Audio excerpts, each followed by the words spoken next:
Bellwright is a survival game where you build up your own medieval village and try to fend off the bandits who want to take everything from you. Here are my top 10 tips to help you get started and survive in Bellwright. Number 1. Companions. Always take a villager with you. If you're playing solo and going exploring, this is going to make combat much easier as quite often there are multiple enemies. You can play this game co-op, so you could always bring a buddy or few along instead if you prefer. Number 2. Build location. If you want to stay a bit safer and not get attacked as frequently, try not to build near roads, as bandits wander around the map and are much more likely to stumble across your village if it's situated next to a road. Number 3. Recruits. When recruiting villagers, keep an eye on your renown level top left, and make sure you explore all of the villages for people to recruit. Gaining villagers from different towns is a good idea, as it will keep the cost of recruiting them lower. This increases over time, but also due to a lot of different factors. Your villagers can also become unhappy if all of them come from the same town. Number 4. Working. Make sure your villagers are not stood around idle. Assign them tasks and make sure you're gathering resources constantly, as you're going to need a lot to build and upgrade. Villagers have their own special skills and stats, and they will level up those skills depending on the tasks that you give them.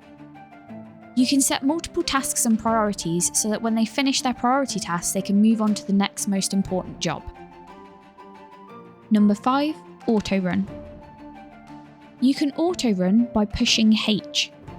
Super helpful, as you will be doing a lot of exploring and this might just save your fingers. Number 6. Guard reserves. If you set all of your villagers as guard reserves, you can push K when a raid happens, and set them all to battle at the same time.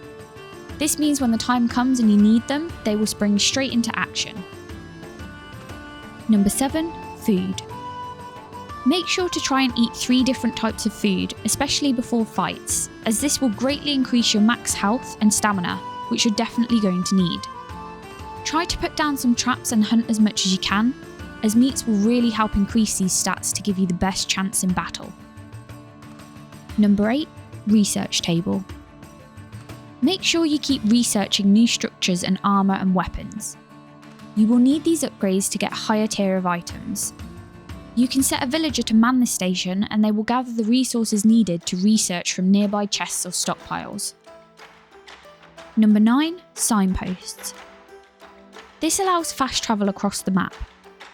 Place these in peaceful areas, as you cannot fast travel with enemies nearby, and also be aware your followers cannot fast travel with you. These do require some renowned craft, so be careful, as you'll need this to also recruit followers. Number 10. Knowledge books. You may come across these when completing quests, looting camps, or you can also buy these from towns. These are super important for levelling up your combat skills. Any crafting ones are better given to your villagers. So guys, that's my top 10 tips for getting started in Bellwright. I hope these help you out. If they did, please consider hitting the like button, as it really helps me out, and if you'd like to see more, then please subscribe as well. Cheers guys!